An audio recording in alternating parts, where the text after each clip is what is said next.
ঠাকুর বলতেন গ্রন্থ নয়, গ্রন্থি গাঁট। বিবেক বৈরাগ্যের সহিত বই না পড়লে পুস্তক পাঠে দাম্ভিকতা অহংকারের গাঁট বেড়ে যায় মাত্র।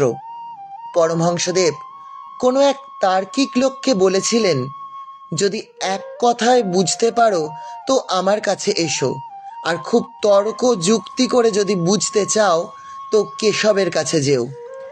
যেমন খালি গাড়ুতে জল ভরতে গেলে ভক ভক করে শব্দ হয়, কিন্তু ভরে গেলে আর শব্দ হয় না, তেমনি যার ভগবান লাভ হয়নি সেই ভগবান সম্বন্ধে নানা গোল করে, আর যে দর্শন লাভ করেছে সে স্থির হয়ে ঈশ্বরানন্দ উপভোগ করে।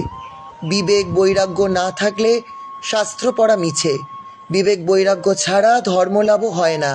এইটি সৎ আর এইটি অসৎ বিচার করে সৎ বস্তু গ্রহণ করা, আর দেহ আলাদা আর আত্মা আলাদা, এইরূপ বিচার বুদ্ধির নাম বিবেক, বিষয় বিতৃষ্ণার নাম বৈরাগ্য।